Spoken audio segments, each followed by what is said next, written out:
Bom dia! Hoje nosso estudo aí, Mateus 4. Vamos avançando aí, tô muito feliz, né, de estarmos juntas nesse propósito de leitura e entendimento da palavra. Hoje tem uma companheirinha aqui comigo, então vocês ouviram os gritinhos aí, a Manu. Vamos lá então, né? Vamos orar primeiro. Amém, Jesus. Senhor, nós te agradecemos, Pai. Te agradecemos porque Tu és um Deus bondoso, Tu és um Deus generoso. Ó Deus, a Tua misericórdia se renova sobre nós nessa manhã e nós somos gratos, Pai, pelo Teu amor, pela Tua misericórdia, pela Tua graça, Pai, todos os dias em nós. Senhor, que a Tua palavra seja lâmpada para os nossos pés, nos conduza, Pai, diante da Tua palavra, nos ensina, Pai, tudo que nós precisamos conhecer, saber.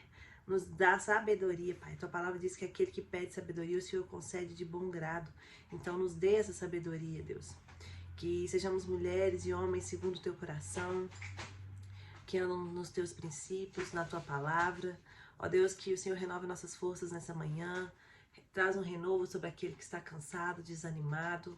Traz ânimo, traz vigor, sopra fôlego de vida naquele que não tem mais sonhos, não tem mais planos, mas que o Senhor pode, Pai, fazer essa pessoa voltar a viver de novo. Ó Deus, em nome de Jesus, dá renovo também para aquele que está cansado, sobrecarregado. Traz alívio, Pai. Pai, em nome de Jesus, vai de encontro aos corações acelerados, ansiosos, ó Deus. Porque às vezes estamos no início do ano, são tantos planos, tantas coisas que nós queremos fazer, e às vezes a gente fica com vontade de fazer tudo junto, tudo ao mesmo tempo, com rapidez, com velocidade, mas, Senhor, que a gente possa descansar no Senhor, entender o tempo de todas as coisas, porque há tempo para todas as coisas. Que o Senhor traga a paz que excede todo entendimento ao nosso coração nessa manhã, que possamos confiar e descansar em Ti, porque o Senhor é aquele, Pai, que conduz a nossa vida, aquele que nunca errou, que nunca falhou, aquele que nunca mente. Então nós estamos firmados no Senhor, a nossa fé, a nossa esperança está em Ti.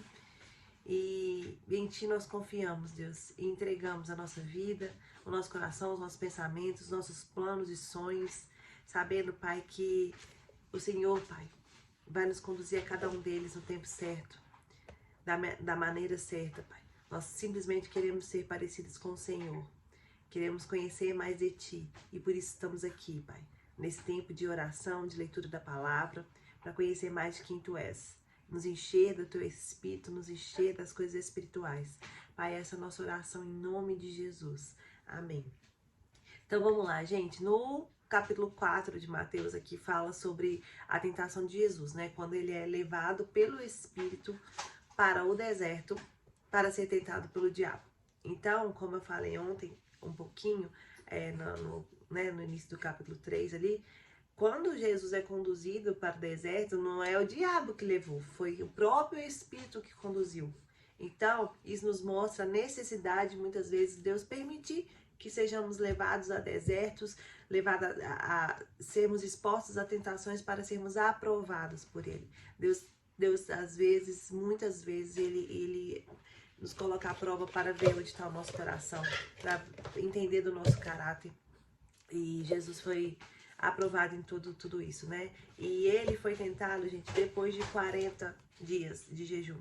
40 dias e 40 noites. E depois desse prazo ele teve fome, né? Existem estudos que falam que o jejum, quando prolongado, no segundo, terceiro dia ali, a fome passa e depois, quando chega nos 40 dias, ela volta.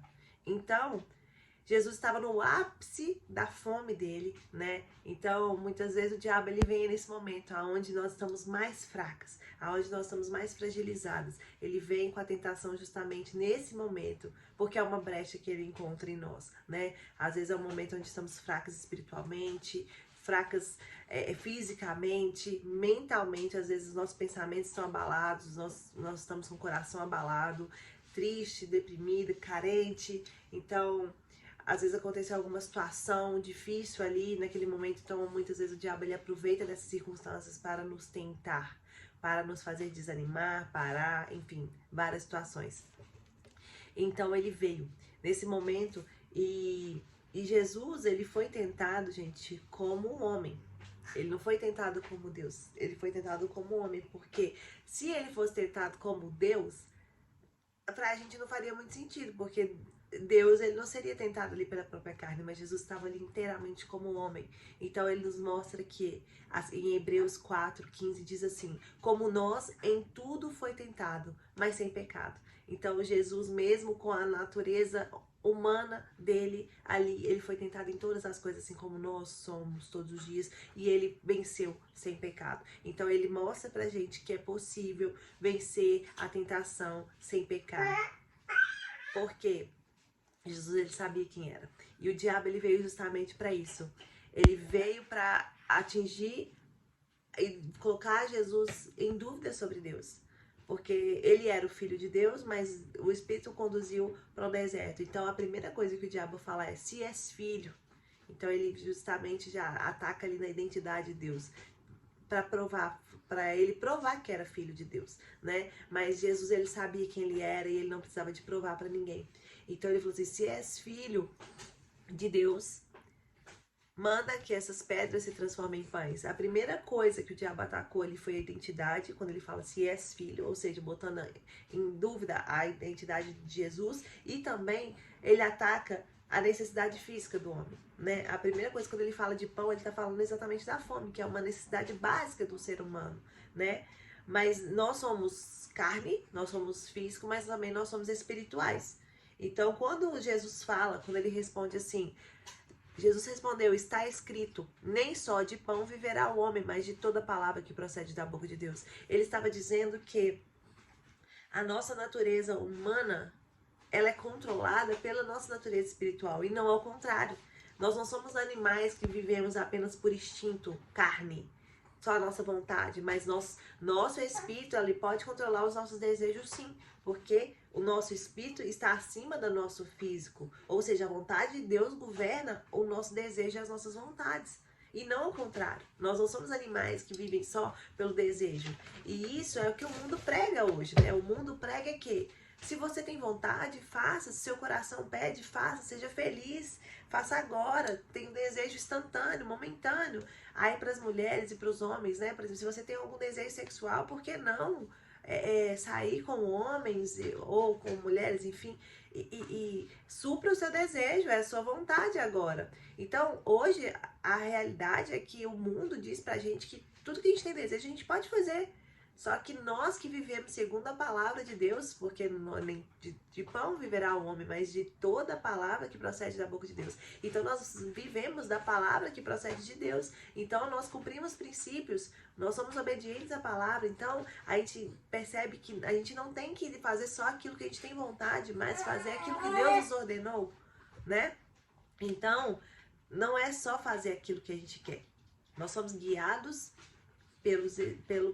pela voz de Deus, nós somos guiados por aquilo que o Senhor falou para nós fazermos, pela palavra de Deus, né? Nós não somos conduzidos somente pelas nossas vontades. E continuando aqui, isso é bom pra gente refletir, né? Porque muitas vezes a gente tem preguiça, porque a nossa vontade é descansar, às vezes a nossa vontade é de comer, né? Às vezes a nossa vontade é de realizar os nossos desejos sexuais, enfim, nossos desejos carnais. Só que a gente tem que entender que nós somos seres espirituais e andamos segundo a palavra, não segundo a nossa vontade da carne. Continuando aqui, e o diabo, né, levou a cidade santa, colocou na parte mais alta do templo e lhe disse: se és filho de Deus, joga-te daqui para baixo, pois está escrito: ele dará ordem a seus anjos a seu respeito, e com as mãos eles os segurarão, para que vocês não tropecem em pedra alguma. Olha só, o diabo é esperto, ele usava a palavra de Deus para tentar Jesus.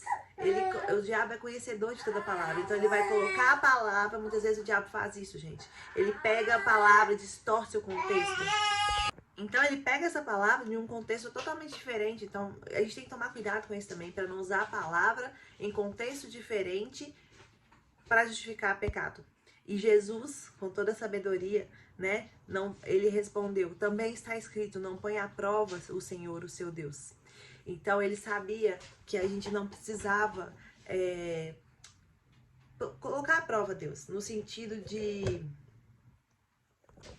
E Jesus respondeu para ele assim: também está escrito, não ponha à prova o Senhor, o seu Deus. Jesus foi muito sábio com essa resposta, né? Jesus, toda a sabedoria estava nele. Porque o diabo, tudo que ele quis colocar é a incerteza com si, em Jesus. Porque e Jesus só respondeu que o ser humano não deve tentar a Deus. Está em Deuteronômio 6,16 isso. Porque ele já provou o seu amor por nós. Nós não precisamos que Deus nos prove que ele está conosco. Porque muitas vezes em situações difíceis nós somos tentados a pensar que ele não está conosco. Às vezes a gente tem certeza, a gente tem medo, a gente tem pânico. Só que a gente não pode duvidar do que Deus está conosco, que ele está na situação, porque Jesus aqui nos ensina que nós simplesmente devemos confiar em Deus. Nós não precisamos de fazer coisas para perguntar para Deus se ele está conosco ou não. Nos colocar em situações de tentar a Deus para que ele nos prove algo. Porque ele já nos provou, simplesmente porque ele já deu o Filho por nós. O maior amor do mundo ele já deu. A maior prova de amor, a maior prova que ele nos ama, ele já nos deu. Então a gente não precisa duvidar que Deus está em determinada situação. Ainda que a situação seja uma situação difícil, né? A gente não deve duvidar da presença. A gente não precisa de exigir que Deus prove sua presença. Porque ele já provou. Simplesmente porque ele já deu o seu filho por nós. Se ele deu o próprio filho, a gente vai duvidar que ele está com a gente? A gente não precisa. Ele deu Jesus para que ele morresse por nós, para que ele passasse pela ressurreição, para que a gente tivesse vida eterna. Então você ainda tem dúvida de que Deus está com você, sendo que ele deu a maior coisa que ele tem, que é o filho dele, por você? Então, ainda que você esteja em situações que pareçam que Deus não está com você, às vezes é um deserto muito grande, uma situação muito difícil que você tem enfrentado, não duvide que Deus está com você. Você não precisa de provar a Deus em nada. Não precisa de provar a Deus, me mostre se você está comigo ou não. É claro que ele está, não tenha dúvida disso. Muitas vezes o diabo ele vai colocar na sua cabeça isso, mas não duvide de que Deus está com você. E por fim, né, ele levou Jesus a um monte muito alto e mostrou todos os reinos do mundo e o seu esplendor. Ele disse, tudo isso te darei se te prostrares e me adorares. Jesus disse, retira-te, Satanás, pois está escrito, adore o Senhor, o seu Deus, e só a ele prestará culto. Então o diabo deixou e os anjos vieram servir. Aqui, o diabo, ele simplesmente tenta oferecer aquilo que Jesus sabia que ele teria.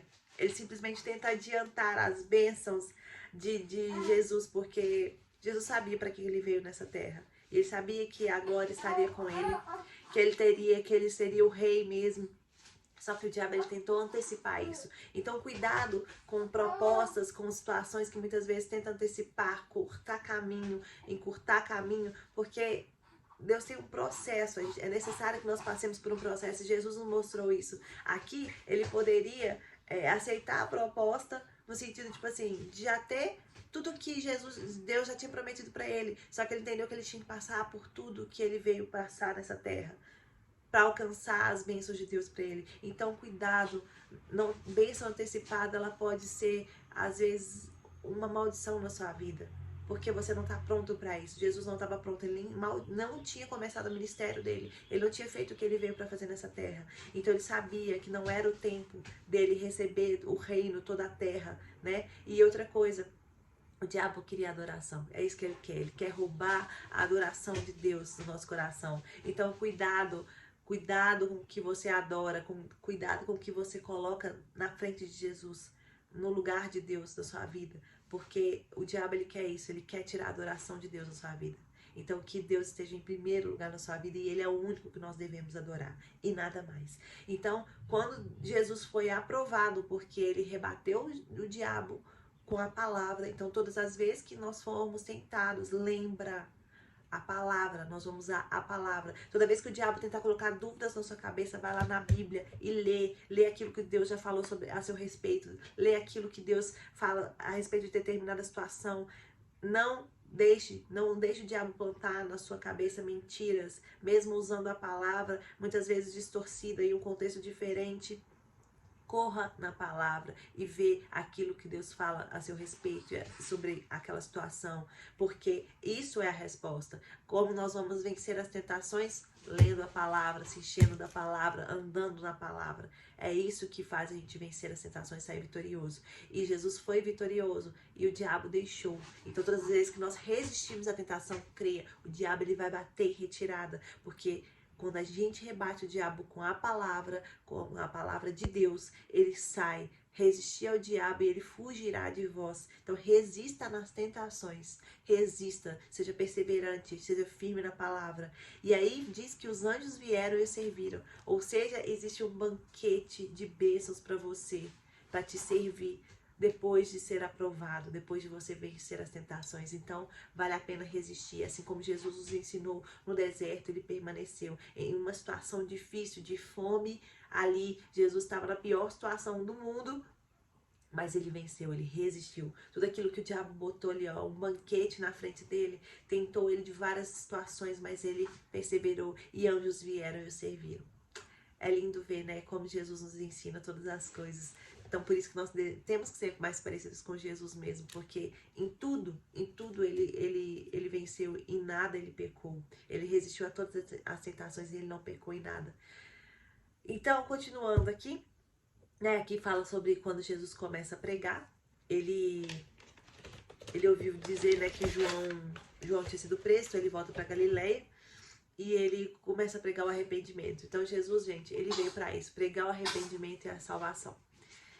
Todas as vezes que Jesus nos confronta, ele vem para ele bate de frente com quem nós somos, com a nossa natureza, com os nossos erros, porque ele quer que nós nos arrependemos. Então toda vez que Jesus entra na nossa vida, tem que gerar transformação. Toda vez que Jesus entra na nossa vida, tem que haver mudança, tem que haver arrependimento. E aqui, continuando, ele começa a chamar os primeiros discípulos, né? Primeiro ele chama Pedro e André, e eles estavam pescando, e ele diz que ele faria eles pescadores de homens. Eles deixaram imediatamente as redes e o seguiram. Então, depois ele chama Tiago e João, que também estavam consertando as redes, então eles eram pescadores e eles o seguiram também. Então, isso nos mostra que quando Jesus entra na nossa vida, provavelmente a gente vai estar fazendo algo. Nós não vamos estar à toa. Então, eu creio que quando Jesus chama alguém, essa pessoa não está à toa, ela está trabalhando, ela está movimentando, ela está fazendo algo. E toda vez que Jesus entra, ele muda tudo. Às vezes, gente, não é tipo assim, você conheceu Jesus, você vai largar seu emprego, não é isso que eu tô falando, mas ele muda todo o cenário. Ele muda quem você é. Igual aqui, ó, eles deixaram de ser pescadores de homens, de peixes, mudaram para ser pescadores de homens. Eles largaram tudo para ir atrás de Jesus. E é isso que Jesus nos chama. Seguir a ele, largar tudo e seguir a ele. Largar tudo no sentido de largar a sua velha natureza, de largar quem você era, o velho homem, as mentiras, o seu comportamento errado, os seus pensamentos errados, seus vícios, seus hábitos, e ser uma nova pessoa. Largar tudo é isso, largar a velha natureza e seguir a ele. E quando a gente segue ele, nós somos mais parecidos com ele, porque quando nós andamos com Jesus, nós somos parecidas com ele. Então esse é o convite de Jesus para nós também, quando nós somos discípulos. A discípulo é aquele que anda perto, não anda longe. Discípulo é aquele que aprende vendo Jesus fazendo. Então como que nós vamos ser assim? Como nós vamos ser discípulos de Jesus? Orando, buscando a presença, estarmos próximos de Deus, de Jesus. Então que a gente possa aprender com Jesus, né? A vencer todas as tentações através da palavra, resistir às tentações. Que a gente possa entender que quando Jesus entra na nossa vida, ele muda todas as coisas, muda o cenário, muda quem nós somos de verdade. E esse é o chamado que ele tem para nós, arrependimento. E largar quem nós somos, largarmos a velha natureza e seguir a ele. Então é isso, que Jesus te abençoe nesse dia, que você possa ser cheia da palavra, da presença do Espírito Santo. Em nome de Jesus eu oro e te abençoo para esse dia, esse grande dia que o Senhor fez. Que você possa desfrutar da bênção, da graça de Deus e do favor dele nesse dia, em nome de Jesus.